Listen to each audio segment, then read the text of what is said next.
Hi, this is Steve Lentini, and I'm your host for this podcast, Different Thinking for Different Times. This is season 3, episode 3. I want to start with a quote, and today I'll read a few quotes from Albert Einstein. Fascinating, right? The guy that was looking for the origins of the universe also knew the closer that he got to any understanding was his awe and just apt at how amazing what created the universe is, that force, and that, of course, humans have hubris, and we think that our little acorn brain, as I call it, has all the answers. So here's something that Einstein said. The only thing more dangerous than ignorance is arrogance. And as humans, we don't have to look far for arrogance. I mean, even in today's political world, you have both sides pointing the fingers at each other, and both of them are arrogant, right? Because any side that thinks they're right makes the other side wrong. And that's the dangerous thinking. Somewhere in the middle, all of human existence, all of relationships are about negotiation. It's about understanding each other person who's different than we are. It's interesting how people want everyone to be the same. But if you look at arrogance has been displayed by humans throughout the ages. When you think of people fighting over religions, some, in fact, have the same religion but different sects. Christians have done that. Protestants and Catholics have fought for years. In fact, it was a king that made the Protestant religion or a different religion so he could get divorced. I mean, when you think of the hubris in all of this thinking, and yet somehow today we don't combine our energies to make everyone's existence better. We've stopped listening to each other, but that's not new. Different sects of the Muslim faith have fought and continue to fight. There's wars over land. There's wars over differences of opinion. There's wars over and fighting over oil and things that really in the higher perspective really mean nothing if we all got together and said, okay, so let's figure out how best to advance the world. And let's hear from all sides and all opinions, and then we'll come to a conclusion. We'll take a topic and negotiate to a point where there's a balance, where each side feels like they were heard and let go of things they held on to, which is arrogance.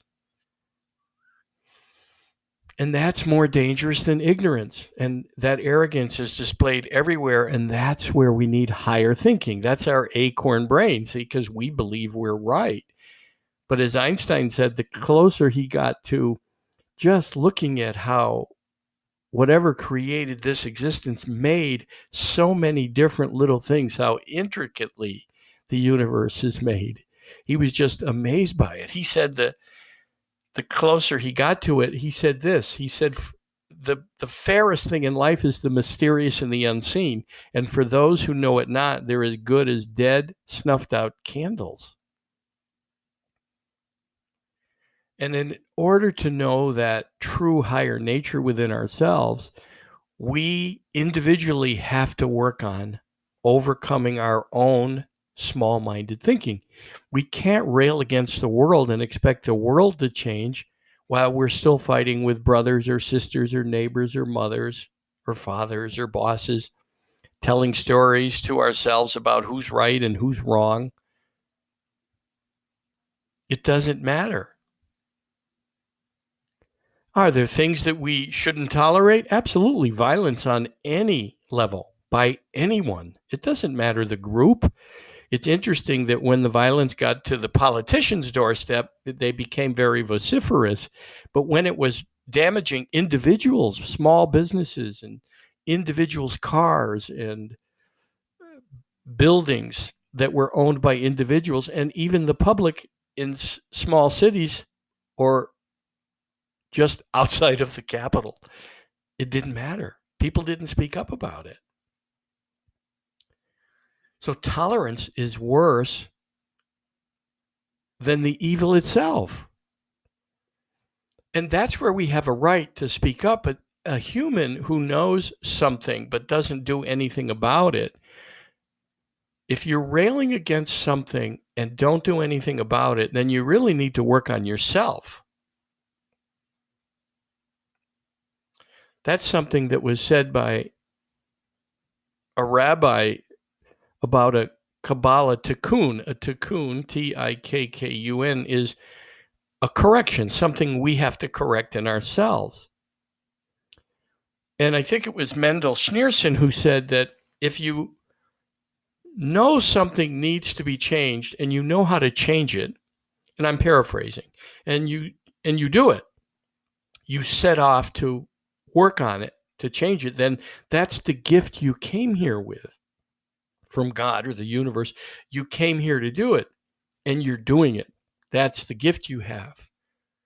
If you're just railing against it, he said, you have to work on yourself. He said, the repair is you. You need to repair yourself. So if you see something that needs to be repaired and you begin the journey, you know how to repair it, and you begin the journey of repairing it, then you're doing what's yours to do. So I'm spending some time on this for people to reflect.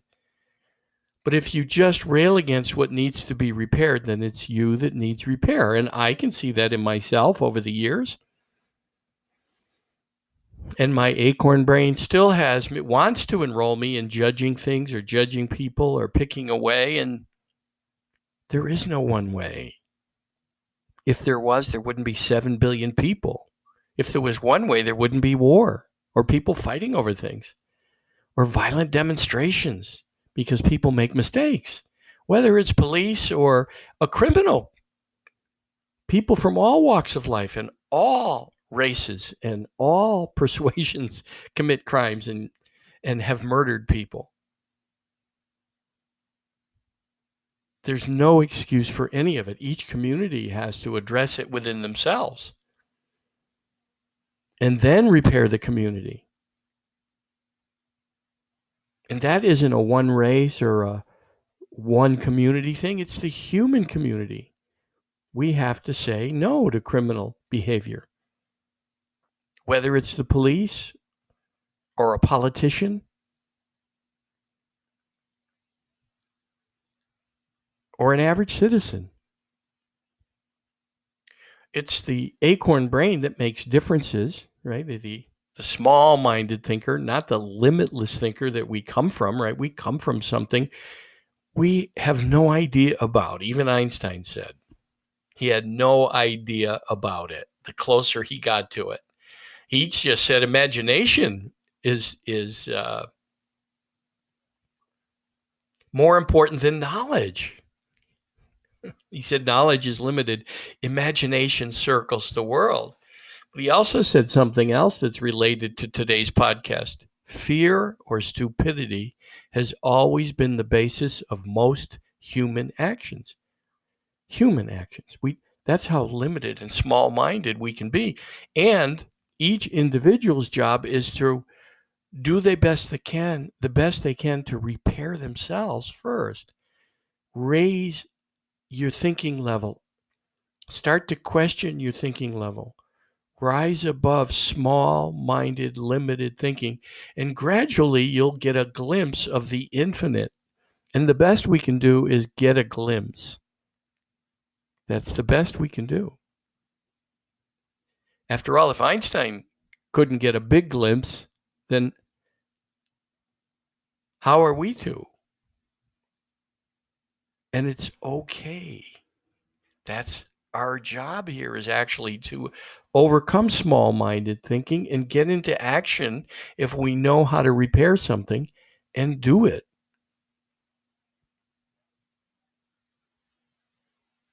So think about that. Think about all the places that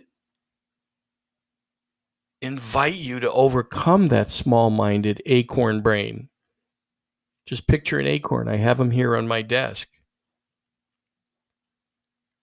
Or look for some of my videos online. Or reach out to me, steve@stevelentini.com. steve@stevelentini.com. I'll be uploading some interviews in the upcoming months, and you'll get to hear different people's thoughts about what I'm sharing. And I love to hear different people's views. And you may hear me ask during some of the interviews, well, could that be small-minded? What could be infinite as opposed to finite, small-minded? What could be limitless thinking? What's another way to address that? The what questions in life are really more important than any why. And so begin that journey yourself. And it's a journey. It's not a destination. I'm still working on repairing myself. I'm also working on repairing what I know to repair, what I know how to repair in the world. That's why I'm doing these podcasts. I've been given the glimpse of what's next. Einstein talked about that too, if you want to Google some of his quotes.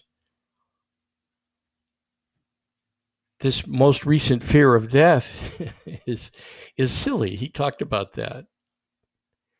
He talked about too how religion was one of the bases for most of our troubles in life, but he said too that science and religion have to work together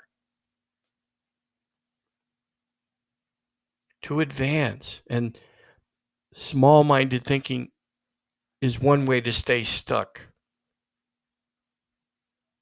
Limitless, infinite thinking is a way to help humankind repair and come up with new ways of responding. When you hear someone say it's this way or not, that's not healthy. Here's my thought, and I'm interested in hearing your thought, and let's see if we can compromise. Perhaps we can agree we have the same goal. There are limitless, infinite ways to communicate, and it's not what we're seeing in the world of even social media, shutting down certain people because they disagree with them. Remember, when one side says they found the way, run away. And that's any side. No one has the way. No one. So work on raising your thinking. Observe where you have small-minded thinking. That's where it begins. And then work on self-awareness, and then work on self-management. Changing that small-minded thought into something limitless that mirrors what created this wonderful miracle we live in called a universe. Any questions? Steve@stevelentini.com. Steve@stevelentini.com. I'm grateful that you're listening, and for all my listeners, as my audience continues to grow, thank you. Thank you all.